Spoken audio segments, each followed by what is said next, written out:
Terima kasih. Baik, Ibu Bapak, Saudara-saudari, keluarga besar LPF yang saya kasih dalam Kristus, saya mengucapkan selamat malam. Jumpa kembali. Minggu yang lalu kita belajar bersama tentang spiritualitas dari Santa Katarina dari Siena. Hari ini saya akan membahas secara lebih khusus tentang kekudusan dalam diri orang-orang muda. Dan yang menjadi orang kudus, inspirator bagi kita pada malam hari ini adalah Santo Dominikus Savio, orang kudus muda, murid dari Santo Yohanes Bosco yang meninggal dunia di usia 14 tahun. Seperti biasa saya menyiapkan bahan-bahannya dan saya akan coba untuk membagikannya kepada kita semua pada malam hari ini. Baik Santo Dominikus Savio dan kekudusan kaum muda, di dalam gereja, panggilan untuk menjadi kudus itu adalah panggilan untuk semua orang yang dibaptis. Dan dari dahulu kita tidak harus berpikir bahwa orang-orang muda itu tidak punya tempat dalam kekudusan. Tidak.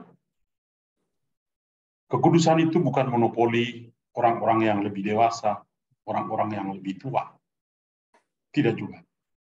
Kekudusan adalah panggilan untuk semua orang.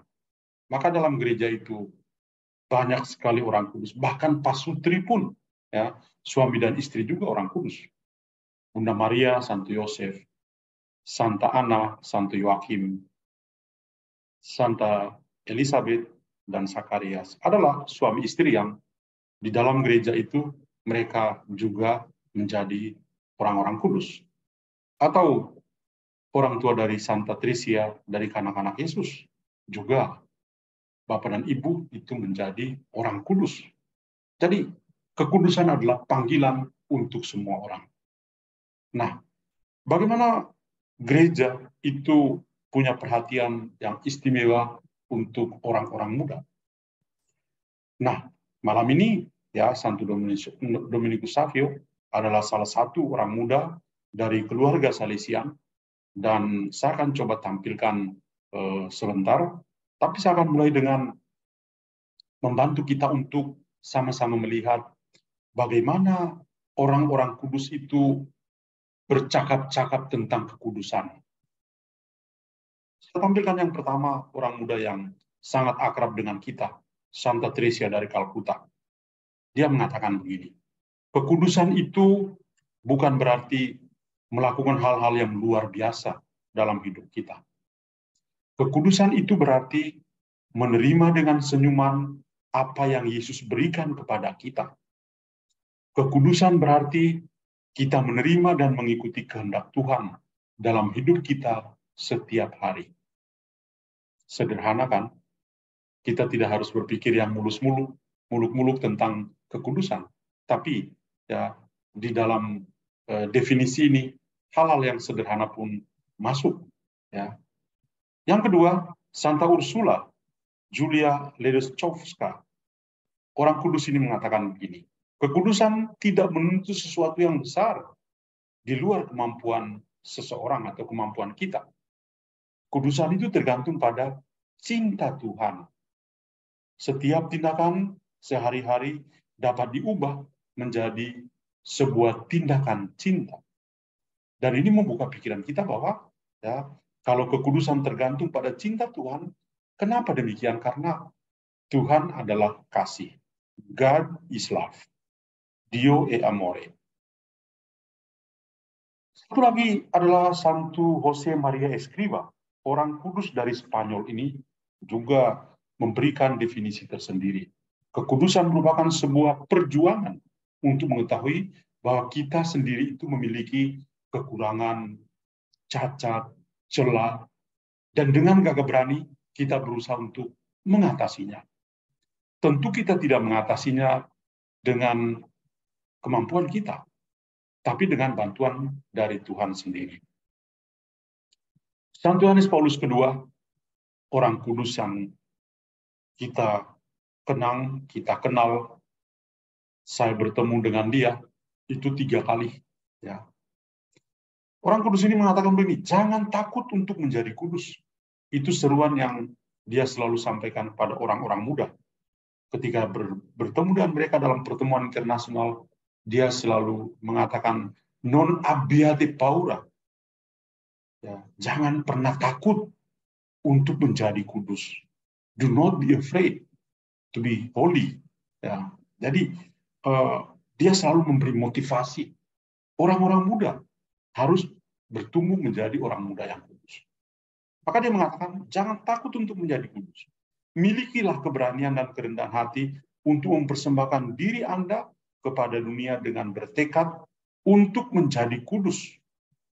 Karena kebebasan yang penuh dan sejati lahir dari kekudusan.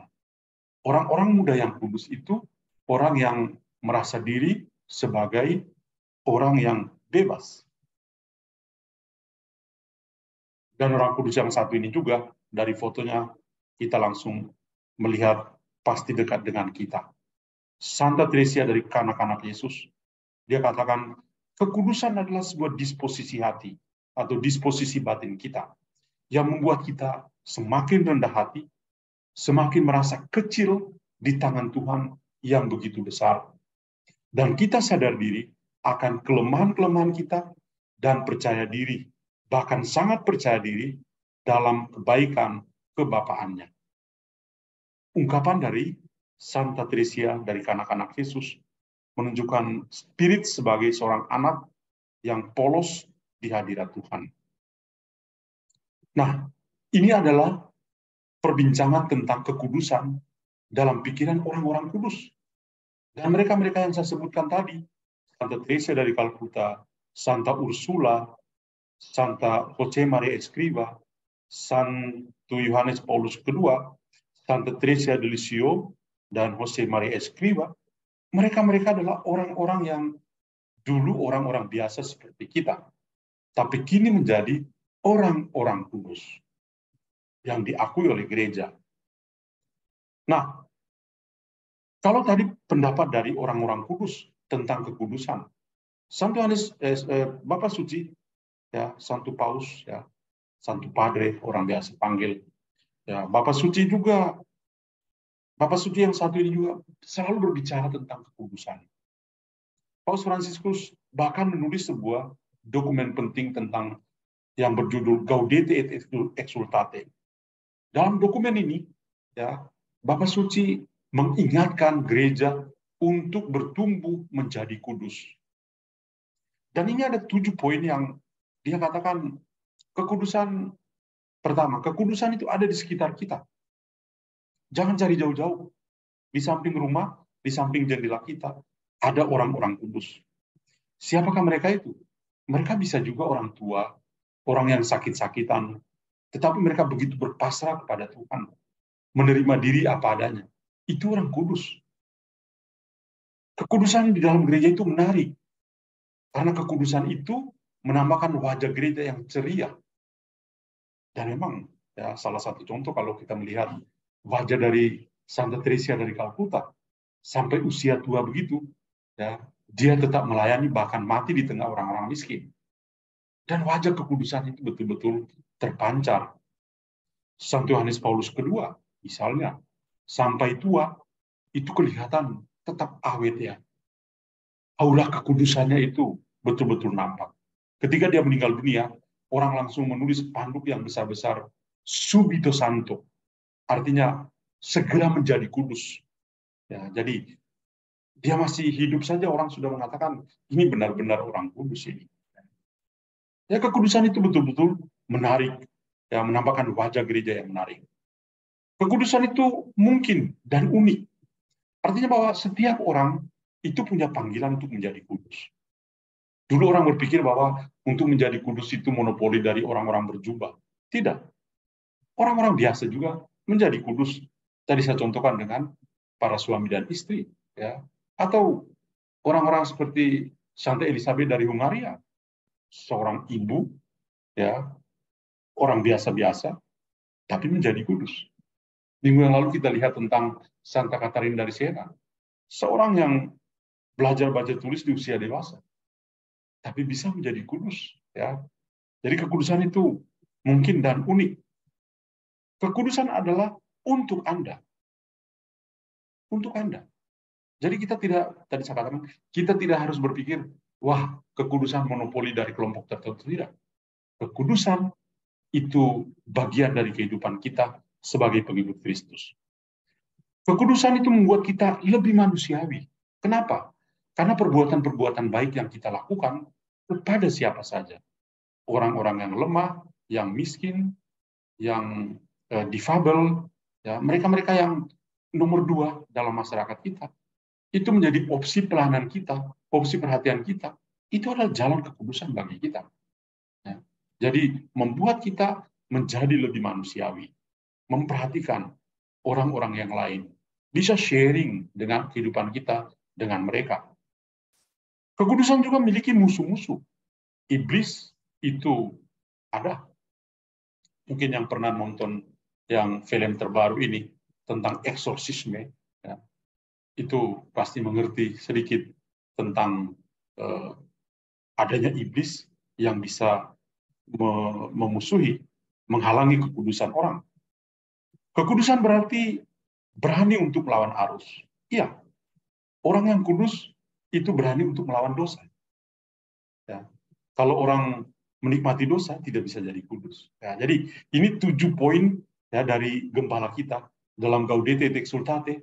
Sri Paus mengatakan tentang kekudusan yang bisa dirasakan oleh kita semua.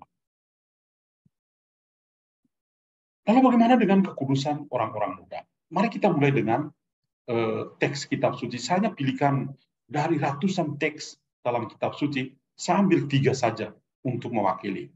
Yang pertama, saya ambil dari surat 1 Petrus. Saya ambil dari kitab Perjanjian Baru, biar lebih mudah untuk kita cerna. 1 Petrus menulis begini, hendaklah kamu menjadi kudus dalam seluruh hidupmu, sama seperti Dia yang kudus yang telah memanggil kamu. Tuhan yang memanggil kita adalah Tuhan yang kudus. Karena itu, ya, Dia juga memanggil kita untuk menjadi kudus. Demikian Santo Petrus. Atau Santo Paulus dalam suratnya pada Timotius. Jangan seorang pun menganggap engkau rendah karena engkau masih muda. Jadilah teladan bagi orang-orang percaya dalam perkataanmu, dalam tingkah lakumu, dalam kasihmu, dalam kesetiaanmu, dan dalam kesucianmu. Ini menarik sekali ya. Santo Paulus menulis pada Timotius dan mengatakan kamu jangan ya menganggap rendah diri sebagai orang muda. Jangan merasa rendah diri ya. Tapi ya harus percaya diri bahwa orang muda pun bisa menjadi kudus. Karena itu dia menghimbau kepada Timotius, silakan menjadi teladan bagi orang beriman dalam hal perkataan, dalam hal tingkah laku.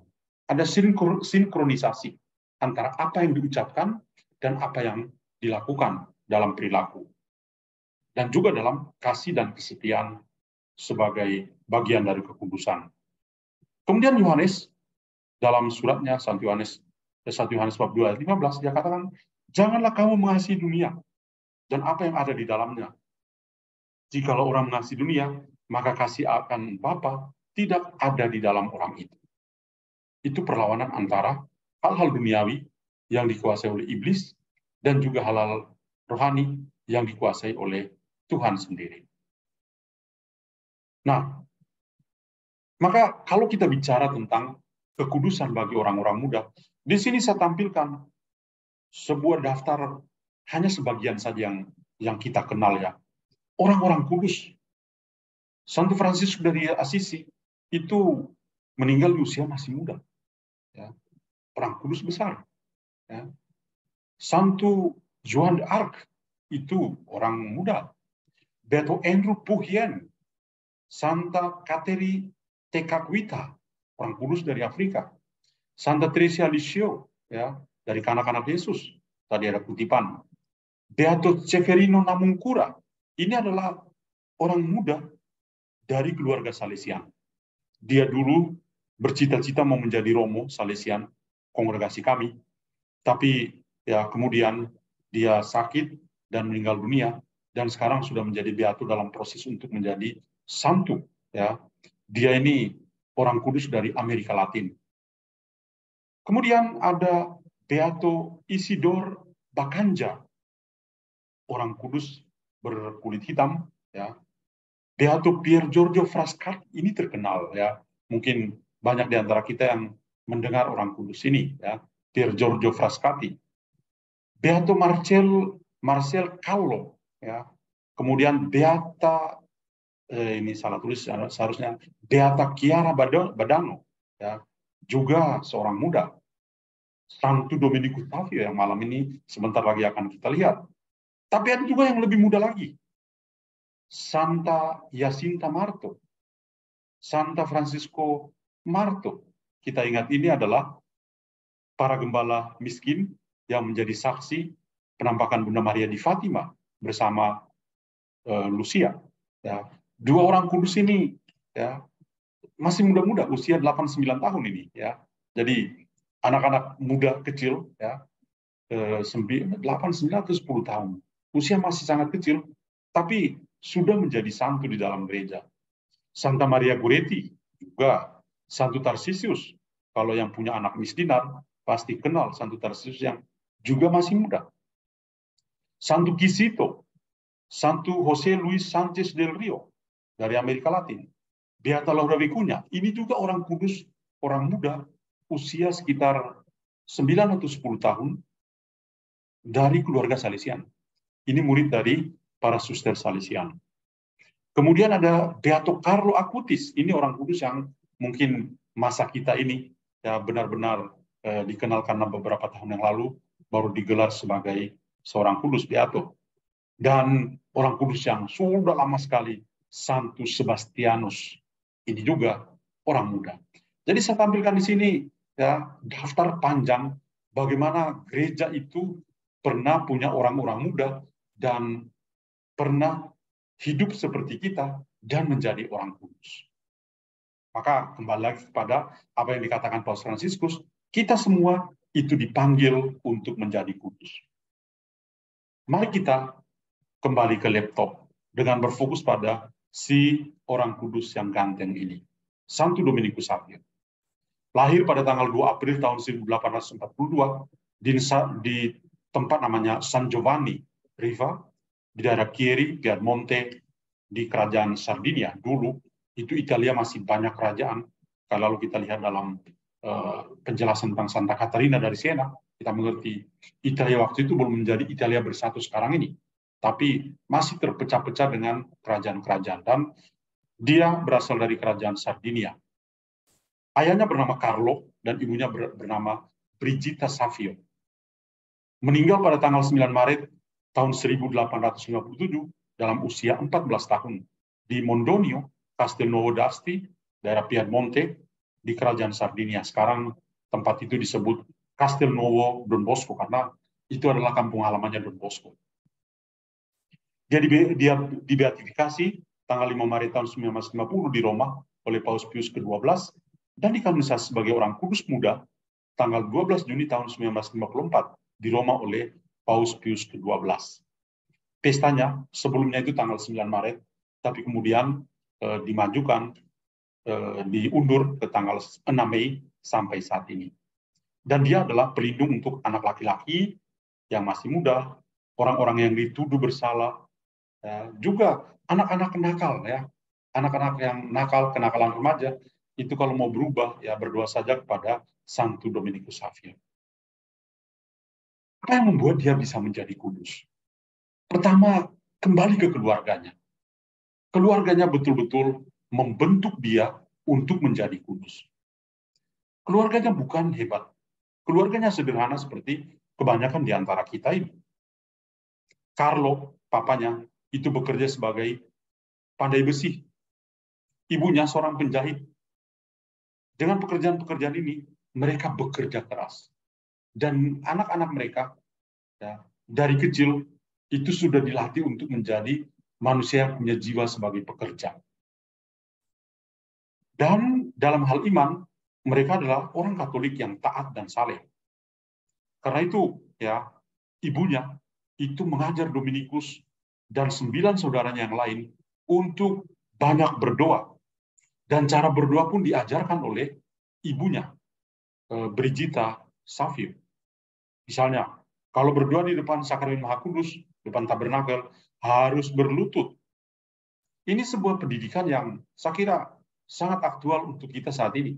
Bagaimana orang tua mengajar anak-anak untuk kalau di depan Sakramen Maha Kudus, itu perlu berdoa dengan penuh penghormatan, penuh penyembahan, karena kita di depan Yesus. Dominikus punya pengaruh yang besar, dipengaruhi secara pribadi oleh orang tuanya, oleh keluarganya. Ia bertumbuh sebagai orang Katolik yang baik. Ia berdoa, misalnya hal sederhana. Doa, sebelum makan dia berdoa. Dia juga membawa teman-teman sebayanya, peer grupnya itu, ya, dia bawa untuk dekat dengan Tuhan. Dia memberi nasihat pada mereka, berdevosi pada Bunda Maria, mencintai Yesus dalam Sakramen Maha Kudus. Seorang anak remaja usia 14 tahun, ya, tapi ketika di usia seperti itu, dia masih bisa menyapa teman-temannya, mengajak mereka untuk bisa bertumbuh menjadi orang kudus. Kalau kita pikirkan sekarang ini, mungkin anak-anak muda tipe Dominikus Savio ini, mungkin bisa ditertawakan. Kamu sok suci, kamu mau jadi kudus ya. Mungkin akan dibully dengan kekerasan verbal seperti itu ya. Tapi pada zamannya Dominikus Savio, itu dia betul-betul merasa terpanggil, tergugah untuk bisa membantu teman-temannya yang masih muda juga di oratorium Don Bosco atau di asramanya Don Bosco untuk bisa bertumbuh menjadi orang-orang kudus. Sebuah perjumpaan dengan Santo Yohanes Bosco itu perjumpaan yang benar-benar mengubah seluruh kehidupannya. Dia diceritakan perjumpaan pertama dengan Don Bosco itu pada bulan Oktober tahun 1854. Don Bosco masih menjadi seorang imam yang muda. Dia ditabiskan tahun 1841. Jadi ini ya 13 tahun setelah menjadi Romo, dia bertemu dengan Dominikus Savio dan Carlo ayahnya. Dominikus ketika melihat Don Bosco, dia sangat simpati, senang melihat pastor itu, karena pastor Don Bosco ini menyapa anak muda ini, dan anak muda itu merasa dicintai oleh pastor yang baik ini. Dan ini membuat Dominikus Savio lalu membuka dirinya kepada Don Bosco untuk bisa menerimanya, minta Don Bosco kalau bisa diterima masuk di oratorium atau di asrama Don Bosco. Dan Don Bosco mengatakan kepada Dominikus Savio setelah melihatnya, dia mengatakan, saya melihat Anda ini menjadi bahan yang baik untuk bisa menjahit sebuah gaun untuk Tuhan. Lalu Dominikus dalam kisah hidup yang ditulis oleh Don Bosco menceritakan bahwa Dominikus waktu itu spontan juga menjawab, ya, mengatakan pada Don Bosco, iya, kalau saya adalah bahan yang baik yang dijahit untuk menjadi sebuah gaun yang indah untuk Tuhan, maka engkau menjadi penjahitnya. Don Bosco menjadi seorang penjahit.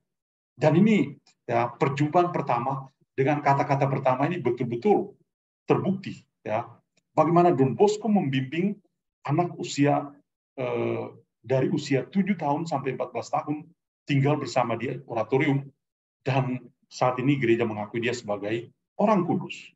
Ya, sebuah perjumpaan yang saya katakan mengubah seluruh kehidupan Dominikus Savio.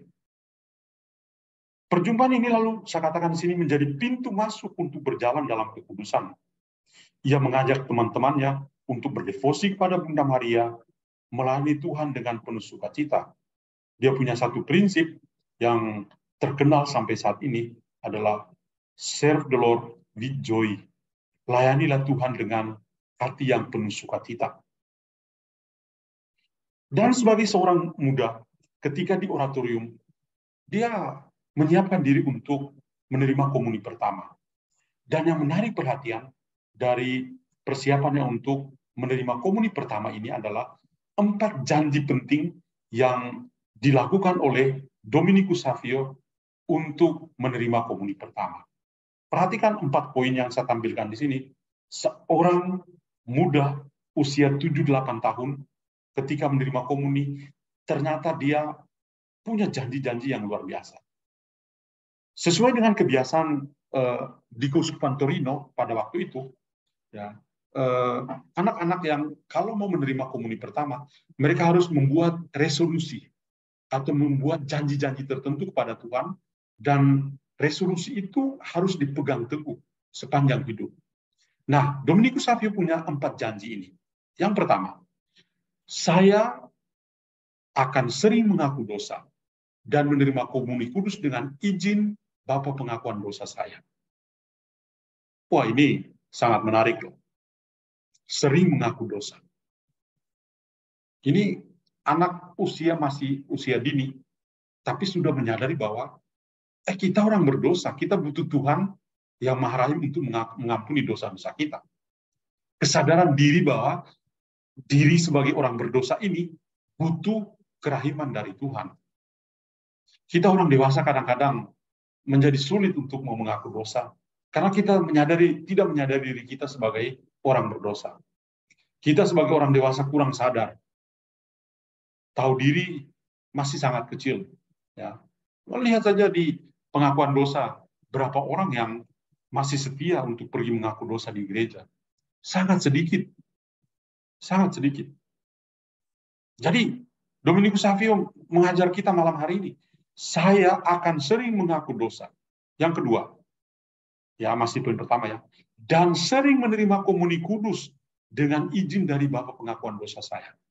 Biasanya kalau kita mengaku dosa, nanti kita akan tanya pada Bapa pengakuan, apakah saya layak untuk menerima komuni kudus? Dan ketika dia mengatakan, oke, setelah pengakuan dosa ini, Anda layak untuk menerima komuni. Itu kalau kita punya Bapa pengakuan yang kita kenal dengan baik. Bukan kita tunggu pastor tamu, atau pastor yang tua dan pikun, baru kita mengaku dosa. Trennya itu seperti itu. Saya bisa mengaku dosa kalau pastornya pastor tamu, kedua pastornya sudah pikun, biar dia enggak ingat dosa-dosa kita lagi. Salah. Kalau you mau mengaku dosa dengan baik, seperti yang diteladani oleh Santo Dominikus Savio, carilah pastor yang betul-betul mengenalmu, tahu tentang siapakah Anda, dan Anda juga akan terbuka mengakui dosa-dosamu. Dan dengan demikian, dialah yang akan memberi izin kepadamu, apakah you itu layak untuk menerima komuni kudus atau tidak. Ini juga sama dengan dulu ketika saya mau ditabiskan, atau mau kaul sebagai seorang biarawan ya. Sebelum kaul, ketika bertemu dengan Bapak pengakuan, setelah pengakuan dosa, itu saya bertanya, kami dibina seperti itu ya, kami, para seminaris itu bertanya, apakah saya layak untuk membaharui kaul saya? Atau apakah saya layak untuk mengikirkan kaul kekal saya? Apakah saya layak untuk ditabiskan sebagai diakon atau sebagai imam? Biasanya akan tanya kepada Bapak pengakuan. Dan Bapak pengakuan itu akan memberi nasihat, oke, kamu bisa. Nah, itu. Ya. Jadi, poin pertama ini menarik. Janji yang kedua, saya ingin menguduskan hari Minggu dan hari raya dengan cara yang khusus. Wah, Dominikus Savio ini luar biasa. Pikirkanlah kita orang dewasa kadang-kadang tidak menguduskan hari Minggu. Tidak menguduskan dalam banyak cara. Kita itu pergi ke gereja karena acara.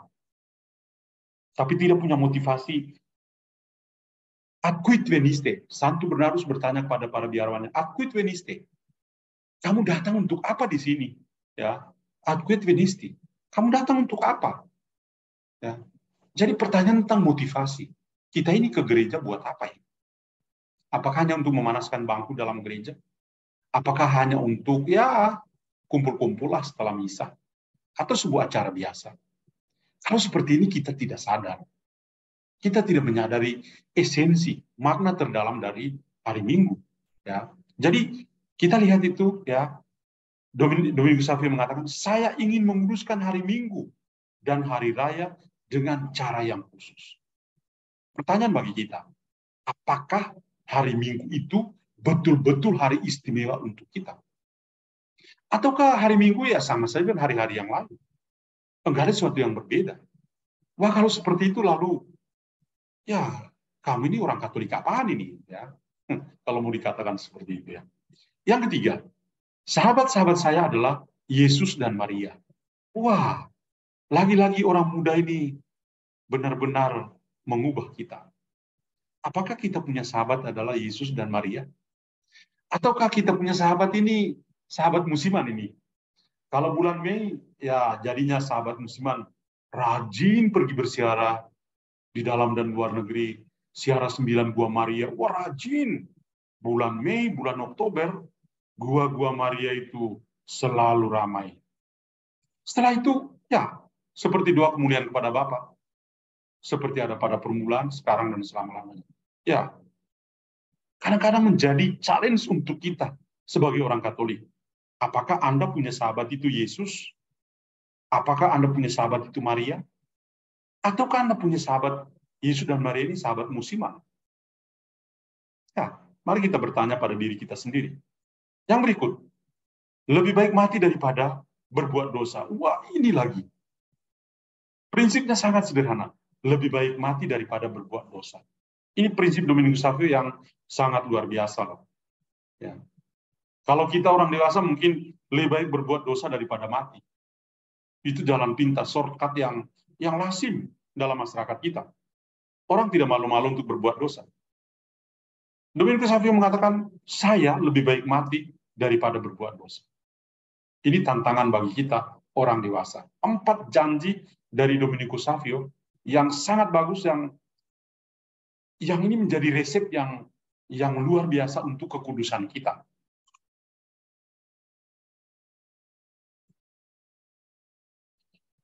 Perjumpaan dengan Don Bosco lebih lanjut adalah Don Bosco tertarik dengan Dominikus Savio. Ya, ia memberinya buku bacaan rohani Katolik, beberapa teks untuk mempertanggungjawabkan iman, dan Don Bosco minta, nanti kamu baca dan kembali ke sini, tolong laporkan ya. Dan apa yang terjadi? Luar biasa. Dominikus itu melaporkan apa yang dia dengar, apa yang dia baca kepada Don Bosco. Dan ini membuat Don Bosco begitu care sama dia. Dan kalau tadinya Don Bosco punya idola adalah Santo Aloysius Gonzaga. Dia selalu menjadikan Aloysius Gonzaga, frater Yesuit ini, sebagai model kekudusan untuk anak-anak muda di oratoriumnya. Tapi ketika menemukan Dominikus Savio, dia mulai mempromosikan Dominikus Savio ini sebagai model kekudusan bagi anak-anak di oratorium. Dia selalu mengatakan, kita punya orang muda, kita punya orang muda yang hebat ini. Silakan mendekatlah padanya. Kemudian hal-hal yang merupakan kebajikan dari Santo Dominikus Savio. Keinginan untuk menjadi kudus, merasuk di tengah teman-teman sebaya, pencinta damai atau pendamai, pencinta Bunda Maria, dia membentuk kelompok hati tak bernoda, devosi kepada Yesus dalam sakramen Maha Kudus, dan kenikmatan surga. Kadang-kadang dia berdoa, kenikmatan surga maksudnya begini. Ketika dia berdoa, kadang-kadang dia berekstasis, ya, terangkat dengan sendirinya, tanpa dia sadar. Suatu hari ketika makan siang, Don Bosco dan anak-anak sama mencari di mana Dominikus ya. Lalu Don Bosco mengatakan, coba pergi cari di kapel. Ternyata ketika sampai di kapel, Dominikus sudah terangkat, kepalanya sudah kena di plafon. Don Bosco lalu mengatakan, Dominikus, sekarang saatnya makan. Silakan turun dan pergi ke asrama untuk makan. Ini anak kecil yang dalam kontemplasinya betul-betul bersatu dengan Tuhan. Ada beberapa ungkapan yang menarik dari Santo Dominikus Savio ini. Saya kutip di sini, mintalah Yesus untuk menjadikanmu sebagai orang kudus. Lagi pula, hanya Dia yang bisa melakukan itu. Pergilah mengaku dosa secara teratur dan menerima komuni sesering mungkin. Tadi ada satu janjinya yang tadi sudah dijelaskan. Yang kedua, saya tidak mampu melihat hal-hal besar, tetapi saya ingin melakukan segalanya, bahkan hal terkecil sekalipun, untuk kemuliaan Tuhan yang lebih besar. Sangat matang ya, sangat dewasa ya, padahal baru usia 14 tahun. Tidak ada yang tampak melelahkan atau menyakitkan saat Anda bekerja untuk seorang guru yang membayar dengan baik, yang memberi pahala, bahkan secangkir air dingin yang diberikan untuk cinta kepadanya. Yang besar yaitu pada Tuhan sendiri.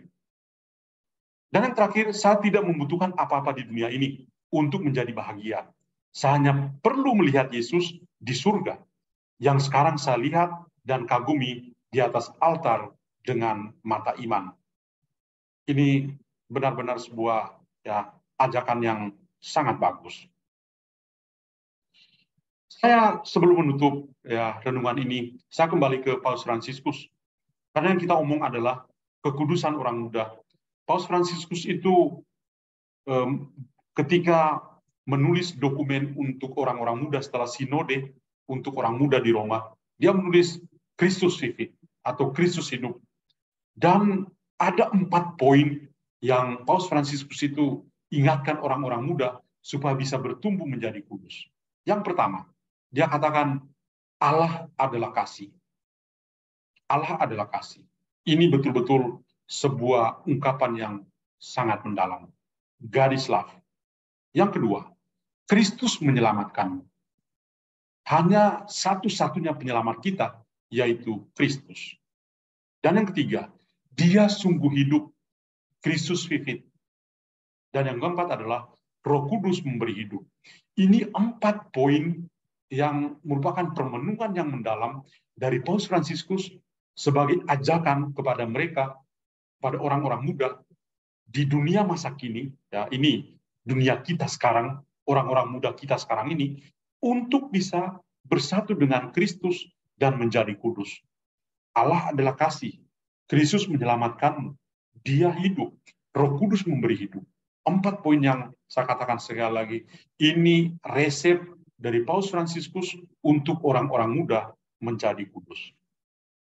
Maka mengakhiri semua ini, ya, mari kita berdoa selalu, semoga Santo Dominikus Savio itu menginspirasi orang-orang muda kita, menginspirasi anak-anak di rumah kita masing-masing untuk bertumbuh menjadi orang-orang kudus. Sekian dan terima kasih. Terima kasih Pastor Jolaba atas pengajaran dan perenungan yang sangat indah pada malam hari ini. Bapak Ibu, karena Pastor Jolaba ada acara lain, kita akan tutup pertemuan pada malam hari ini. Tidak ada sesi tanya jawab. Kami mohon doa dan berkat penutup Pastor Jolaba. Ya, saya minta maaf tidak bisa ada tanya jawab karena setelah ini jam 9 saya ada Zoom lagi. Ya, malam ini betul-betul malam terakhir untuk Zoom saya dengan satu kelompok, maka ya sebagai moderator saya tidak bisa alpa. Kalau moderatornya alpa, wah, anak-anak buah bisa menghilang semua. Jadi, I'm so sorry. Kalau ada yang mau bertanya tentang Santo Dominikus Savio, nanti Japri atau silakan ke Ibu Regina, nanti Ibu Regina sampaikan pada saya. Bahan-bahan yang saya sajikan malam hari ini juga saya sudah berikan pada Ibu Regina, Ibu Yulce, dan beberapa di sini Rosa, nanti tinggal di-share di kelompok, bisa dibaca. Kalau mau kenal orang-orang muda yang kudus yang lain, nama-nama tadi nanti cari tahu. Ya, orang-orang ini benar-benar orang kudus yang hebat. Mari kita berdoa. Dalam nama Bapa dan Putra dan Roh Kudus. Amin. Bapa dalam surga, kami bersyukur padamu. Engkau luar biasa. Engkau memanggil kami semua kepada kekudusan. Engkau memilih juga orang-orang muda untuk bertumbuh menjadi kudus. Dan kami juga merasa tersentuh dan disapa olehmu malam hari ini untuk bisa berjalan di jalan yang sama untuk menjadi kudus. Pada kesempatan ini kami mau mendoakan Bapak Suci Paus Fransiskus yang selalu menginspirasi kami untuk berjalan dalam kekudusan. Kami mendoakan juga para gembala, para kardinal, uskup, dan para imam, terutama para misionaris yang bekerja di tempat-tempat yang sulit, mereka yang hampir setiap hari menuntut kemartiran dalam diri mereka. Tuhan, berikanlah kekuatan kepada mereka, para misionaris, untuk tetap teguh mengikuti teladan para kudus, para misionaris yang sudah menjadi kudus dalam gereja dalam mewartakan Injil. Kami juga mohon semoga Engkau memberkati bangsa dan negara kami, bangsa Indonesia, menjelang tahun politik. Jauhkanlah kami dari politik identitas kebencian satu sama lain, tapi biarlah kami semua bertumbuh sebagai saudara, sebangsa dan setanah air. Mohon berkat-Mu juga untuk keluarga besar LPF, mereka yang selalu setia bersatu dengan Engkau dalam doa-doa.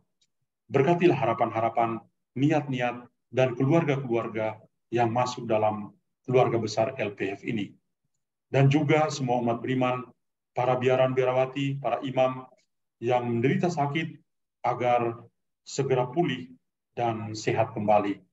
Peristiwa malam hari ini kami ingat saudara-saudara kami, Veronica, Agatha Chung, Agustinus Lo, Laver Suntono, Ibu Limdora, Ibu Aluan Flora Ida, Erni Sernita Damanik, Faustina Ang Tiam Miao, Maria Tan, Haitung Loreta, Erlimawati, Ferry, Ibu Jito, Gilvi Arion Fisher, Rita Torang Sibrani, Susana Jarob, dan juga Billy, dan mereka yang sedang sakit, saudara-saudara kami yang kami doakan, semoga Engkau menjamah dan menyembuhkan mereka. Kami juga mohon berkat untuk intensi-intensi yang dibawakan dalam novena ajaib tim Doa Rosario.